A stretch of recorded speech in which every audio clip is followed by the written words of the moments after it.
merajalela gitu Kak. Nah, benar nggak sih menurut Kak Ija nih statement yang aku utarakan barusan, perkembangan AI akan menggantikan CS yang bekerja di kantoran ya?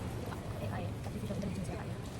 Betul, tidak mungkin sebenarnya karena sekarang ini kan era digital yang dimana semua itu akan bisa untuk berkembang, apalagi ketika zaman sudah zaman yang akan maju gitu ya, itu juga akan pasti juga akan berbuka sama inovasi mereka, teman-teman mereka ataupun inovasi mereka dalam segala aspek termasuk untuk pelayanan misalnya sendiri semacam itu.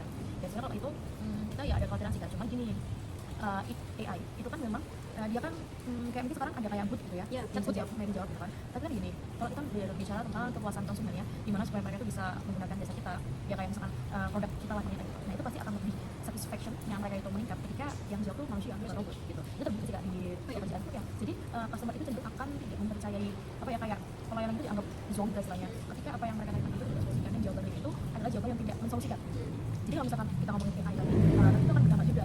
Kan kita tujuannya itu kan memang supaya kita bisa mendapatkan apa ya segala kemajuan di perusahaan itu kan juga karena customer gitu kan. Kalau customer sendiri nggak punya apa yang satisfaction sama service kita gitu kan. Kalau rasa AI itu pun juga pasti apa ya istilahnya, AI itu juga mungkin akan dikategorikan tertentu gitu loh. Kayak misalkan kita dari kita itu kan ini yang namanya product knowledge ya. Jadi memang apalagi produk knowledge itu kan banyak, dan kalau ada AI itu ya pasti dia harus bisa sedemikian rupa gitu kan. Cuma yang namanya manusia tetap aja manusia, robot tetap aja robot gitu kan. Hidupnya bisa berbeda. Dan tentunya harus ada tentunya akan lebih baik ketika ada sentuhan humannya ya Pak ya, bisa memahami perasaan. Iya betul, karena kan itu yang dilakukan sama customer ya, empati kita. Sedangkan robot ya udah mereka akan ngomong dengan skripnya yang nyeting gitu kan. Cuma kalau misalkan kita ini tuh human gitu kan, jadi kan kita bisa menyentuh para customer supaya bisa ngerti feel-nya tuh dapat gitu. Nah itu jakal mahanya kayak gitu sih, tergantung perusahaannya kan. Buat kita kontrol kita ya untuk perkembangan zaman ya kayak. Nah, kalau untuk tools pengerjaannya sendiri itu apakah masih manual atau sudah ada campur tangan AI Pak? Sudah ada campur tangan AI, Kamu sudah ada. Ya mungkin katakanlah kita mengenal kayak Gemini, ya ChatGPT itu kan sebenarnya AI ya, bisa mempromosikan apapun. Kayak kita nanya resep nasi goreng apa gitu, resep bikin opor apa gitu, kadang cepat gitu kan. Biasa aku sudah ada sebelum itu.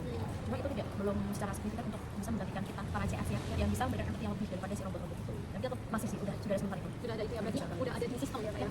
Nah jadi tuh aku mau skill sedikit ya, kalau di tempat itu ada namanya quick reply. Kakak ada nggak? Ada ya. Nah itu kan salah satu bentuk perkembangan AI kan. Jadi kita tinggal klik terus kita edit sedikit aja langsung sudah ada. Terus yang terbaru ini tuh ada juga sistem apa ya kayak ada flow-nya. Jadi kita harus ngapain aja itu kan sudah tersistem di AI itu. Jadi kita tinggalkan itu kan jadi gitu ya. Itu juga ada Pak. Mirip sih Kak, sudah ada gitu ya. Nah itu kan salah satu perkembangan AI yang terasa di zaman kita. Nah nggak tahu ya nanti di zaman yang akan datang mungkin 5 tahun lagi atau 10 tahun lagi itu tuh akan lebih berkembang gitu. Mungkin otak-otak AI tuh akan lebih menyerupai manusia kan kita juga nggak tahu ya Pak ya. Yes, betul. Gitu. Tapi satu lagi kan Mega ya, walaupun kita sudah tahu bahwa perkembangan AI itu sudah akan apa ya, istilahnya kayak sudah ngasih sign-in bahwa AI itu bisa jadi mengganti kita sebagai human gitu kan. Sebenarnya dari situ kita harus sudah aware gitu kan. Artinya kamu juga jadi followers ya. Kamu juga harus punya kesadaran bahwa ini zaman udah berkembang. Aku harus ikutin ya dengan versiku ya gitu. Aku harus tahu semua hal. Tapi at least kamu bisa memberikan rasa secure pada diri kamu sendiri.